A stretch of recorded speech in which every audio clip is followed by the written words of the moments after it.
فدلوقتي معانا اول سؤال بيقول: ايش اكتر بلد نفسك تسافرها؟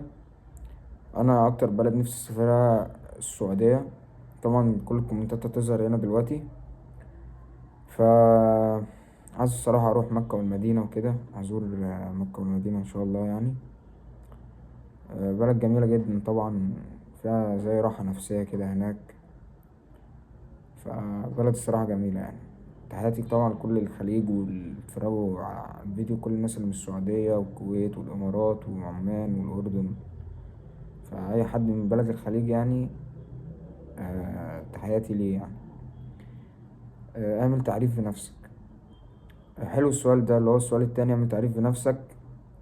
بص بقى، أنا اسمي يوسف أشرف، عندي 18 وداخل على 19 سنة. طبعا أنا طالب في جامعة في 6 أكتوبر، وهو اديني قاعد ما بعملش حاجة. ده تعريف عن نفسي، اسمي وعمري وقاعد فين. انا طبعا قاعد في دلوقتي، انا الفيديو اللي بصوركم الفيديو ده في الجيزة. انا قاعد في الجيزة.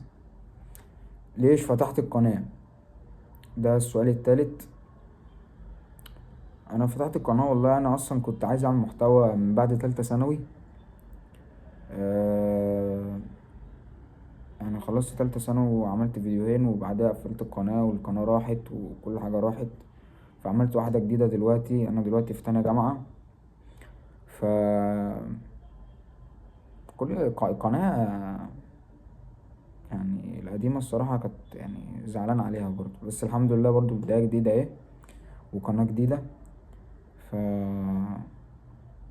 ان شاء الله كده هتبقى حاجة كويسة. استنوني انتظروني يعني. ماشي. متى بدايتك في اليوتيوب؟ بدايتي في اليوتيوب يعني كانت بقالي حوالي 10 ايام في اليوتيوب. مش بقالي كتير. آه، كم عمرك؟ انا قلت قبل كده صح. اه 18 سنة 19 يعني داخل على 19. ما المعدات اللي تصور فيها؟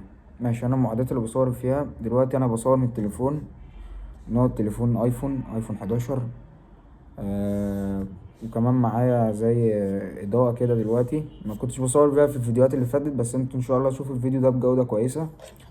أه بصور بزي جايب لمبة كده وحطيتها عليا يعني. تمام. ايه هي هويتك؟ ولا تزعل كومنت تاني اهو.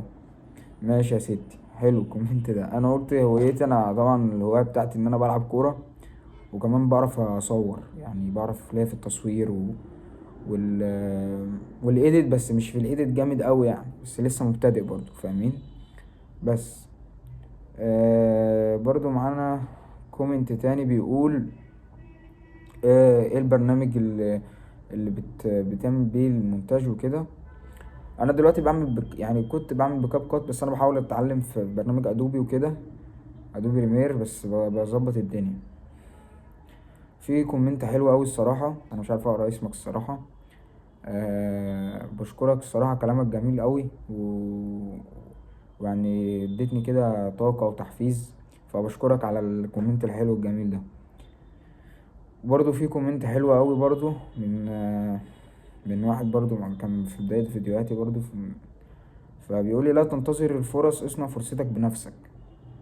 صراحة كومنت عالمي يعني هو بيشجعني ان انا اعمل يعني ان انا حتى لو اعمل اي فيديو زي اللي انا بصوره ده، حتى لو فيديو بسيط فاهمين. بس انا ان شاء الله باذن الله يعني هعمل لكم فيديو يعني مقلب قوي ان شاء الله الفيديو الجاي. وبعدها نعمل تحدي كده برضو، واجيب صحابي ونعمل لكم تحدي، واحتمال اعمل مقلب في صاحبي يا اما مقلب في اخويا، فالاتنين واحد. بس بفكر في حاجة قوية ان شاء الله الفترة الجاية يعني. وبإذن الله برضو في فلوجات جاية يعني حاجات كده كويسة جاية. بس واحنا كده الحمد لله ردينا على كل الأسئلة. ف ما تبخلوش بقى باللايك والسبسكرايب، واعمل لي برضو كومنت لو عايز برضو تسأل أسئلة، وإن شاء الله هحاول برضو في الفيديو الجاي قبل ما أبدأ يعني يعني هعمل جزء كده ارد فيه على اي سؤال برضو اي حد عايز يسأله، هرد عليه برضو في الفيديو الجاي، ونخش في الفيديو على طول بتاع المرة الجاية. تمام. ف بس ايه رأيكم؟ حلوة الحلاقة؟ الحلاقة حلوة؟ انا مش شايف انها حلوة اوي الصراحة. كانت عايزة تتظبط سيكا سيكا وتبقى تمام. بس عايزين حاجة يا اخواتي؟